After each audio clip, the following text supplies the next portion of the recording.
Hello' guys, মই ৰাহুল। তো মানে ৰাতিপুৱা গৈছিলোঁ ওদালগুৰি। তো মানে লগৰ এজনৰ মানে লেবাৰ এজনক মানে সাপে কামুৰিছিল। তো তাক লৈ মানে ওদালগুৰি গৈছিলোঁ। তো তাক এডমিট কৰি থৈ আহিলোঁ।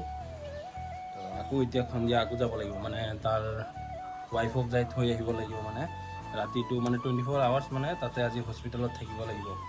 এইটো মানে 24 আৱাৰৰ পিছত হৈ গ'লে মানে কিবাটো চেক হয় নেকি, মানে যদি বিষটো সোমাই যায় সেইটোৰ কাৰণে।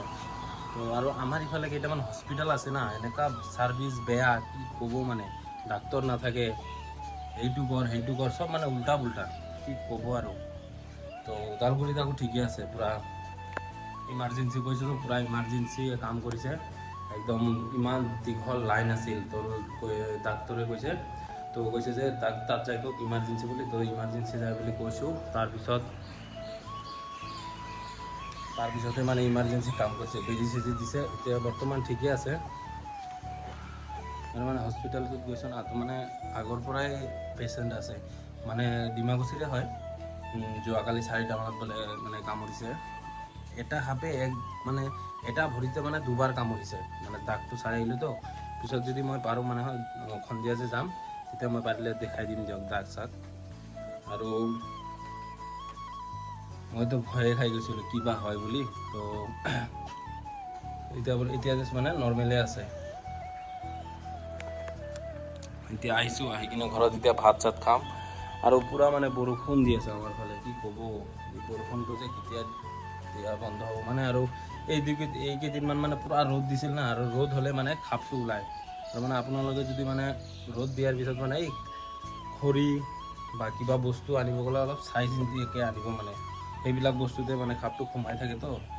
তো নিজৰ ছেফটিটো নিজে ল'ব। সেইকেইদিনটো মানে মই বৰপেটাতে আছিলোঁ না, তো 3 দিনমান থাকি আহিলোঁ তাতে, অলপ ঘূৰা-ঘূৰি কৰিলোঁ। তো মানে জলকীয়া গছত পানী দিছে না নাই, মানে এইবিলাক চাই চিন্তা মানে কিবা হৈছিল, মৰি গ'ল। আকৌ ইমান কষ্টকৈ লগাইছোঁ, এই তলৰ পৰা মাটি আনি ওপৰত দি পিছত মানে লগাইছোঁ না। তো আহি চাওঁ, পূৰা ঠিকে আছে। এইটো চাওক, পূৰা ভোট জলকীয়া গছ। এইটো গছটো মৰি গৈছিল, আকৌ হৈ আছে। আৰু এইটো কোৱাচ গছ এইটো। তো অলপ পানী দি দিলোঁ। বৰষুণে পৰি আছে, পানী দিয়া দৰকাৰে নাই। তো এতিয়া অলপ এই লগৰবিলাকে কিবা কাম কৰি আছে নেকি, তাতে অলপ যাওঁ। মাতি আছিল ৰাতিপুৱাৰ পৰা। এই ওদালগুৰি গ'লোঁ না, মানে যোৱাই হোৱা নাই। ৱেডাৰ চাওক গাইজ, মানে মই আৰু পিছত মানে সন্ধিয়া টাইমত আৰু ওদালগুৰি নগ'লোঁ। তো মানে যোন পেচেণ্টটো না, তাৰো মানে কোনোবা গৈছে নেকি, 2-3জনমান গৈছে। তো এইফালে গাড়ীটো আছিল, আৰু এজন মামাক থৈ আহিছিলোঁ, তো তাকো আকৌ আনিব লাগিব। তো সেইকাৰণে ভিৰ চিৰ নকৰিলোঁ। তো সেইকাৰণে সুমন আৰু লগৰটো মানে দুইজনে গাড়ী লৈ গুচি গ'ল। তো মই থাকি গ'লোঁ, ঘৰৰ কাৰণে বজাৰ চজাৰ কিবা কিবি কৰিলোঁ। মানে চকৰ পৰা ঝিংগা কিবা কিবি লৈ আহিলোঁ যে, শাক নাই, এইটো ইমান দীঘল একদম পূৰা 3টাতে 1 কিলো হৈ গৈছে পূৰা। আৰু পূৰা বৰষুণ দি আছে। শাক অলপ টিপ আকৌ বেছিকৈ দিয়ে।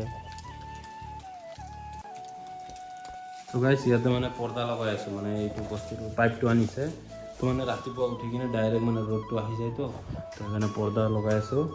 চাওক, সেইটো আছে আমাৰ মেকানিক গাইছ। ইফালে পৰ্দাটো লগাই দিলোঁ। এতিয়া এইবিলাক আছে, এইবিলাক মানে কালি লগাম। উস্তাদি কৰি আছে বেছিকৈ। চাওক, এইফালে মানে গৰুৱে পানী খাই আছে। বৰষুণত অৱস্থা চাওক একদম। গাইছ, ভাত চাত খাই আহিলোঁ। ভাত চাত খাই আহি মানে বাইদেৱে আম কাটি দিছে। চাওক, পূৰা জলকীয়া দি এতিয়া মানে আমটো খাম। খাই কিনে মানে ভিডিঅ'টো এডিট কৰি শুই যাম। আৰু লগ পাইছোঁ নেক্সট ভিডিঅ'ত। টাটা গাইছ।